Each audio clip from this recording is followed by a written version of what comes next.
Buenas tardes, mi nombre es Sandra Liliana Bolaño, soy estudiante de Administración de Empresas de UNAD y en esta ocasión voy a realizar mi exposición sobre la cultura.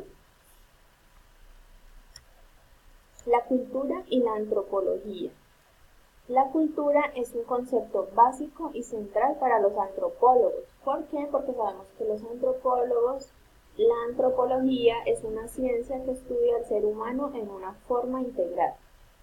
Inicialmente el concepto de cultura surge de la necesidad de adoptar un término para caracterizar ciertas formas de comportamiento propias de los seres humanos, mientras que los animales se comportan de la misma manera en determinadas especies.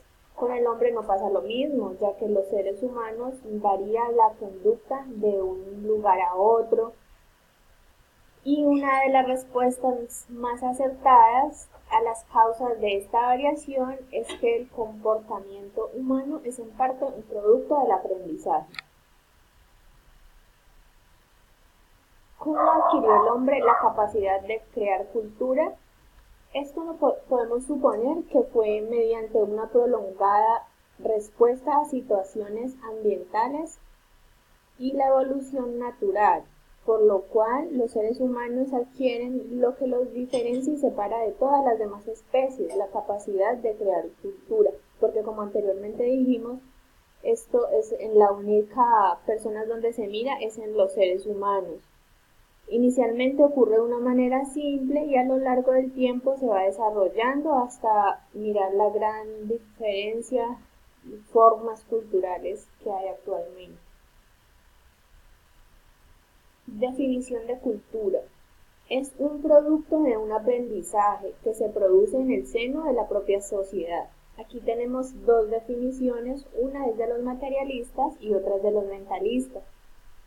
Inicialmente para los materialistas dicen que la cultura es el comportamiento observado y los objetos materiales que facilitan la adopción de un grupo a un entorno determinado. Aquí tenemos a Taylor, que dice que la cultura es un todo complejo, que incluye las ciencias, el arte, la moral, las costumbres y otras capacidades y hábitos que tiene el hombre a ser miembro de la sociedad. Tenemos también a Hegel, que define la cultura como el sistema integrado de pautas de conductas aprendidas, que no son fruto de herencia biológica, sino el resultado de la invención social y que se transmite y se conserva solo por medio de la comunicación y el lenguaje.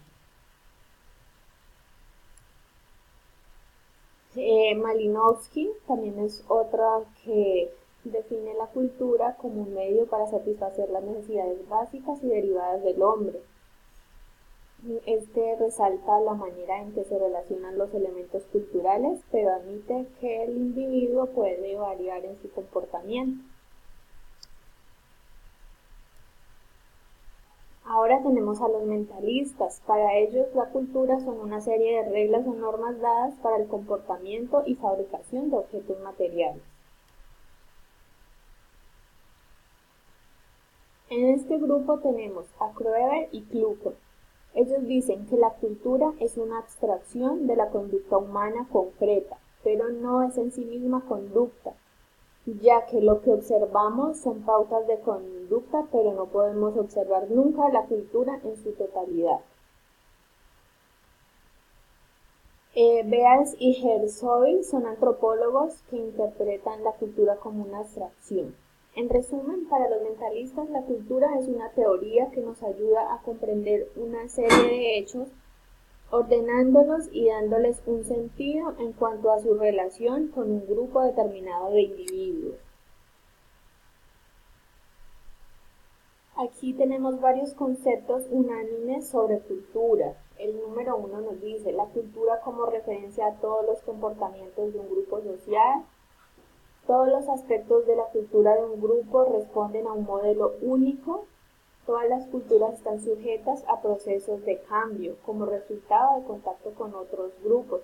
O sea, la interacción entre las personas, con el medio ambiente y también las diferencias entre ellos mismos.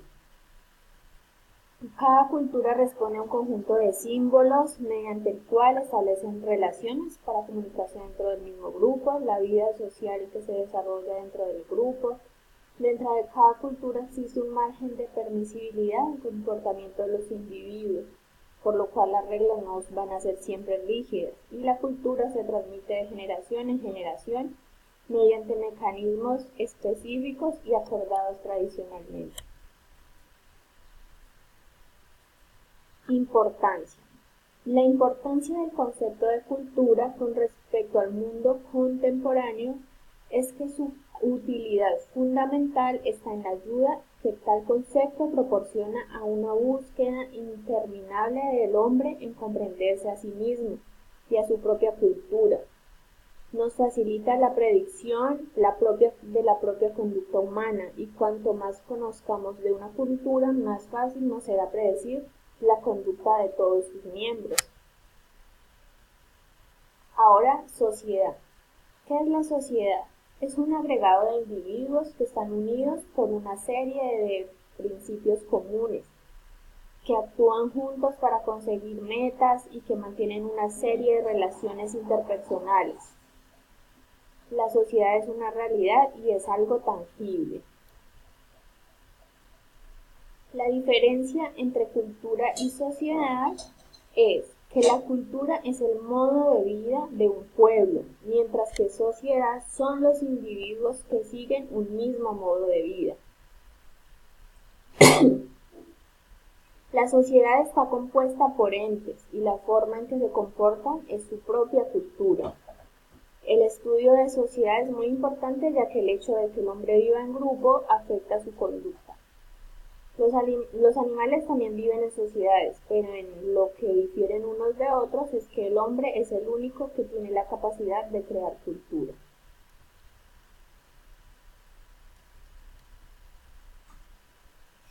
Ahora vamos a definir enculturación. Este término hace referencia al aprendizaje, tanto consciente como inconsciente, por lo cual las generaciones adquieren los conocimientos sociales, los modos de comportamiento de las generaciones mayores. Mediante este proceso se consigue la perfecta adaptación del hombre a la vida social. Todas las personas que integran una sociedad experimentan este término de enculturación y es muy importante ya que desde sus primeros años de vida, de su infancia, las personas es donde van tomando sus comportamientos, como los modos de comer, de hablar, de dormir, el aseo, etc. Y este proceso no termina sino hasta que las personas mueren, porque es un continuo aprendizaje. Relativismo cultural. Es el hecho de que cada cultura posee rasgos comunes con las demás, pero a la vez se difiere de una y otra, por lo tanto, cada una es única. El relativismo cultural afirma que las pautas positivas y negativas y los usos de eficacia son relativos de cada cultura. Por lo tanto, cada costumbre se valida dentro de su propio asiento cultural, pero no se va a extender hacia otras culturas, pues perdería su sentido original. El etnocentrismo. Esta es la tendencia a considerar el modo de vida propio preferible al de los demás. En este término podemos observar que las personas creen que sus normas son mejores que las de las otras. O sea, el etnocentrismo es consustancial, es decir, que a la mayor parte de los individuos es la manera en que valoran su propia cultura por encima de los demás. Considerarse que mi cultura es mejor que la de otras personas. Esto es todo, muchísimas gracias.